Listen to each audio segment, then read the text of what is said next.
l'intérêt collectif. C'est une des raisons qui vous a motivé à vous engager publiquement. Ah oui, bien clairement. Puis je pense qu'en politique, comme je le disais, à la base, la politique, c'est une chose noble et belle. C'est de tout le temps se demander qu'est-ce qu'on peut faire collectivement pour faire avancer cette gang-là qui est le Québec, qui est nous autres. Et ces dernières années, on s'en est distancé de ça. Il y avait beaucoup d'intérêts particuliers qui influençaient des partis, qui les aidaient peut-être dans leur réélection. Donc, il semblait y avoir une connivence assez malsaine entre certains intérêts et certains pouvoirs politiques. Mais si tout le monde avait encore à l'esprit cette question-là, est-ce que c'est bon pour l'intérêt collectif ou non, ce qu'on suggère là? Ça ne veut pas dire qu'on serait unanime sur toutes les propositions. Il y a des gens qui penseraient que l'intérêt collectif est mieux servi par ça que ça. Donc, ça mènerait encore à une diversité des idées politiques, mais au moins, je dirais que l'étincelle ou la volonté derrière la proposition serait envers l'intérêt collectif. Et ça redonnerait beaucoup de lettres de noblesse à la politique qu'elle a perdu, je pense, ces dernières années, malheureusement. C'est pas unique au Québec. Partout en Occident, la politique est vue comme étant plutôt ordinaire ces temps-ci. Donc, je pense que le jour où la nouvelle génération, comme je disais, qui arrive dans tous les partis et qui veut changer la baraque un peu, le jour où ces gens-là vont prendre possession du plancher, je pense que la politique va devenir ce que ça devait être. Et je pense que c'était ça à l'époque de M. Parizeau, par exemple, puis même de M. Bourassa, qui n'était pas de mon côté constitutionnel, mais qui avait les intérêts nationaux en tête quand il prenait une décision. C'était pas partisan, c'était moins mesquin que ça l'était dans les dernières années. Et je pense que la politique, il y a quelques années au Québec, était plus proche de cette chose noble qu'elle doit être, et il faut y revenir au plus vite. Une personne qui vous a inspiré? M. Parizeau, il n'y a aucun doute. Depuis que je suis tout jeune, il me fascine, cet homme-là. Je me souviens, quand j'étais tout jeune, René Lévesque, j'ai des souvenirs de lui, de son vivant. Là. Je me souviens même de lui comme premier ministre. Mais celui qui me fascinait toujours, c'était son économiste à côté, celui qui planifiait tout, finalement. C'est lui qui a bâti le Québec moderne, M. Parizeau. Il a participé à toutes les grandes institutions qui, aujourd'hui, font du Québec un endroit assez fonctionnel, quand même.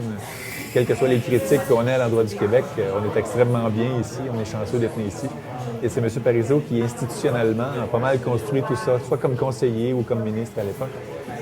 Donc, il m'a toujours fasciné, cet homme-là. Puis, évidemment, quand il était premier ministre, je trouvais que c'était la clarté totale, son message. On savait exactement où il voulait nous amener. Il n'y avait pas de faux fuyants, il n'y avait pas de « on va parler de ça pour avoir un peu plus de votes ». C'était vraiment « moi, je veux aller là, qui même me suive ». Et je pense que c'est ça un leader. Un leader n'a pas peur de parler de son idée avant, pendant et après une élection, quitte à ce que ce soit plus difficile de gagner l'élection, parce qu'il faut expliquer les choses. Moi, il y avait deux raisons fondamentales quand je rentrais en politique. Puis il y avait la souveraineté, évidemment.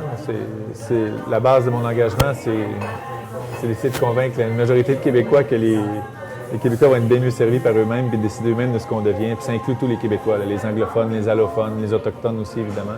Les jours où on va contrôler nos moyens ici, je pense que ça va mieux aller. Donc ça, c'était la raison principale de mon engagement, mais aussi la volonté de changer un peu les choses, comme je disais tantôt, d'arrêter de parler avec la cassette, puis parler plus vrai, dire ce qu'on pense, puis assumer ce que l'électorat va en penser. Au lieu d'essayer de changer son message pour aller chercher un vote, dire ce qu'on pense, puis assumer le fait que quelqu'un puisse voter pour quelqu'un d'autre s'il n'aime pas ce qu'on dit. Durant toute ta carrière, autant professionnelle, familiale, musicale, de quoi vous êtes le plus fier? Ah ben là, si on inclut la famille, c'est sûr que c'est mes enfants, parce que c'est des jumeaux jumelles. On a eu un petit gars et une petite fille d'un coup. C'était pas prévu, évidemment. On en voulait un, il y en est venu deux. C'est absolument infernal comme épuisement, parce qu'il y en a toujours un qui a quelque chose. Puis quand les deux vont bien, il y en a un qui se charge de faire mal à l'autre pour que ça aille pas si bien. Ils ont 2 ans maintenant, mais c'est ça qui me fait le plus sourire dans la vie quand je pense à ce que ma vie est en ce moment. C'est clair que c'est la lumière de ma vie en ce moment, ces 2 enfants-là. Sur le plan professionnel, c'est sans doute ce que je suis en train de faire là. De redonner confiance en la politique à une génération qui va rester politisée par la suite, qu'elle soit fédéraliste ou souverainiste. J'espère qu'ils seront souverainistes. Mais s'ils peuvent seulement s'intéresser à la chose publique et s'y impliquer par la suite, pour les bonnes raisons, ce sera déjà un fameux succès, je pense.